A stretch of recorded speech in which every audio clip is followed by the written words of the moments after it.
तो भैया हम बात कर रहे हैं ताजमहल की। ताजमहल तो बहुत लोगों ने देखा होगा, लेकिन जो हमारे नज़र से देखिएगा उसका हिसाब ही कुछ अलग होगा। भाई देखने में तो बहुत खूबसूरत लगता है, ये तो दुनिया जानती है, लेकिन सिर्फ ताजमहल ही नहीं भैया, ताजमहल के आसपास भी विजिट करना शुरू करो, बहुत मज़ा आने वाला है। जो ताजमहल के बगल में नहर वगैरह है, एक छोटा सा झरना है जिसका आप आनंद ले सकते हैं। बहुत छोटा सा झरना है जिसको खुद ही क्रिएट किया गया है, और थोड़ा सा पहाड़ी और वादी है बहुत छोटा छोटा, उसका भी मज़ा ले सकते हैं। सबसे मज़ा तो तब आया जब रामू चाचा की चाय पीने को मिली। भैया ये चाय इतना जायकेदार था कि मैं बता नहीं सकता था। लग रहा था कि लौंग इलायची इसमें पेल के डाल दिया गया है, और मिजाज बहुत प्रसन्न था। मैंने चाय की चुटकी ली और अभी मैं घूम ही रहा हूँ। ताजमहल के बारे में अभी तक मैंने सोचा ही नहीं। फिर मैं चल गया घुड़सवारी देखने के लिए, जहाँ पर बहुत अच्छा नज़ारा था। उसके बाद मेरी नज़र पड़ी इस चिड़िया पर। ओहो, बेचारी घर बनाने के लिए जा रही है, लगता है जनधन योजना से इसको घर नहीं मिला। और कुछ शहर के माहौल को देखा, और माहौल को देखने के बाद तब मैं ताजमहल की तरफ घुमा हूँ, और अब जाके मैं ताजमहल पहुँचा हूँ। ताजमहल में क्या है, महल के अंदर आ चुका हूँ, और एक प्रॉब्लम हो गई कि यहाँ पर ट्राईपोड अलाउड नहीं था, इसलिए मुझे ट्राईपोड रखना पड़ा है। आराम वगैरह करते हैं। तो ये रहा। तो भैया हम बात करते हैं फ्रंट डोर की। जैसे ही फ्रंट डोर से आप इंटर होते हैं, ओ हो क्या आप बात करते हैं यार। ताजमहल जो दिखता है ना, उसका तो जवाब ही नहीं। ऐसा लगता है जैसे यहीं पर बैठ के ताजमहल को घूरते जाऊं, या फिर साले को उठा के घर ले जाऊं। और सबसे अच्छा ये स्विमिंग पूल, जिसमें आप ढूंढ नहीं सकते, सिर्फ बाहर से देख सकते हो। और पब्लिक इतना आतुर थी, इतना बेचैन थी, ऐसा लग रहा था जैसे भैया उन लोगों ने जन्नत देख लिया है। और सच में ताजमहल की जो कारीगरी है उसका तो जोड़ ही नहीं है। काउंटर की तरफ जहाँ से मुझे अंदर जाने की परमिशन मिलेगी। टिकट तो ऑनलाइन ही बुक हुआ है, और वहाँ से एंट्री गेट है। उधर से एग्जिट, मैं जिधर जा रहा था उधर से एग्जिट है, तो मैं अब एंट्री गेट की तरफ जा रहा हूँ। भाई मैंने सोचा सामने तो सब लोग देखते हैं, मैं थोड़ा सा दाएं बाएं ऊपर नीचे करके जरा ताजमहल को देखता हूँ, और व्यू कैसा आता है इसका आनंद लेता। ताजमहल के छत के ऊपर चला जाना चाहिए था, लेकिन मैं नहीं जा रहा हूँ, क्योंकि भैया मुझे पूरे प्लेस को अच्छी तरीके से देखना है और उनके बारे में समझना है। हवा बहुत अच्छी चल रही। सबसे अच्छा जानते क्या होता है, आपको जब भी ताजमहल आना हो तो आप सुबह में आइए, मॉर्निंग में अगर आप आइएगा तो धूप नहीं रहेगी, आप बहुत अच्छी तरीके से इसको घूम सकते हैं।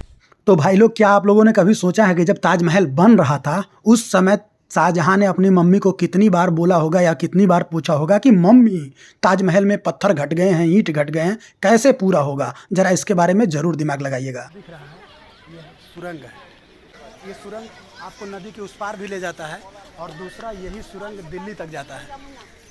मतलब बताया जाता है पहले के ज़माने में इस सुरंग का रास्ता दो तरफ था। एक तो नदी के उस तरफ था, अगर कोई मतलब दिक्कत हुआ तो आप जब इस सुरंग के अंदर जाते हैं तो आप नदी के उस पार चले जाइएगा, और दूसरा रास्ता इसका सीधा दिल्ली तक जाता है।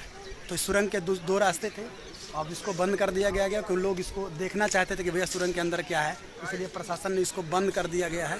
उस समय इसको राजा महाराजाओं को भागने के लिए बनाया जाता था कि भैया अगर कोई आफत या कोई प्रॉब्लम खड़ी हुई तो आप इस सुरंग के रास्ते से भाग सकते हैं, या दिल्ली भाग जाइए या फिर नदी के उस तरफ चल जाइए। मैं ताजमहल के ऊपरी हिस्से पर पहुंच गया हूँ।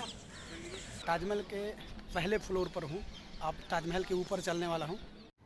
तो दोस्तों, ये ताजमहल के ऊपर जाने का सबसे छोटा दरवाजा है। ये पूरी सीढ़ियां लकड़ी की बनी हुई है, लोग इसी पर चढ़कर जाते हैं, उसके बाद आप ताज तक पहुंचेंगे। मतलब अभी तक तो हम लोग ग्राउंड फ्लोर पर थे, अब टॉप फ्लोर पर पहुंचने वाले हैं। और भैया जब टॉप फ्लोर पर पहुंचते हैं तो ये नज़ारा देख के तो ससुरा माथा ही खराब हो जाता है। क्या गजब का डिजाइन बना है यार। और दूर से वीडियो बनाने का तो आनंद ही, जो स्ट्रक्चर है, जो पत्थरों की कढ़ाई है, जो बुनाई है, भैया मैं तो क्या बोलूँ, भाड़ में जाओ। मतलब अब ताजमहल के मैं उस फ्लोर पर हूँ जहाँ से ताजमहल के अंदर प्रवेश किया जाता है, और अंदर कैमरा अलाउ नहीं है, तो मैं अंदर जाऊँगा म्यूज़ियम वगैरह देखने के लिए, और वहाँ पर फ़ोटो वगैरह नहीं क्लिक कर सकते।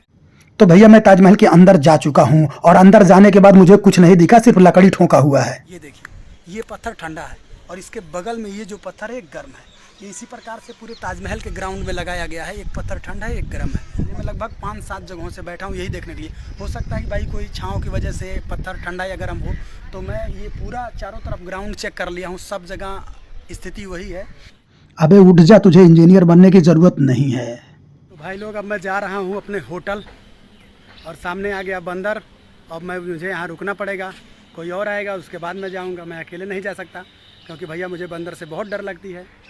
ये रहे दोनों बंदर रास्ते में बैठे हैं, मैं तो जाऊंगा ना अकेले। तो दोस्तों चलो जाते जाते एक बार फिर से ताजमहल को देख लेते हैं, और कल्पना करते हैं कि भैया अगर ये प्रेम का मंदिर है और सभी प्रेम का एक बार एक ही साथ यहाँ पर आ जाएं तो क्या होगा।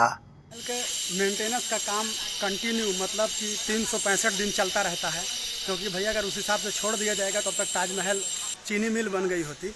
लेकिन जहाँ मेरा ट्राईपोड बैग जो भी जमा है यहाँ पर बटर मसाला है और ये रहा चावल। तो दोस्तों होटल का सड़ा हुआ खाना खाकर मैं बिल्कुल बोर हो चुका था, तो मैंने सोचा कुछ चटपटा खाते हैं। चटपटा तो नहीं मिला लेकिन गरम जलेबी दिख गई। ये कारखाना वाली जलेबी नहीं है भैया, ये दुकान वाली जलेबी है जिसको गर्मा गर्म ही खाया जाता है। और यहाँ की नाइट लाइफ बहुत अच्छी है। आप रुक के थोड़ा सा आगरा की नाइट लाइफ देखिएगा और उसके बाद निकल जाइएगा आगरा के पीछे। जो झील है, जो नदी है, जो समंदर है, कुछ भी है, जाकर एक बार जरूर देख लीजिएगा।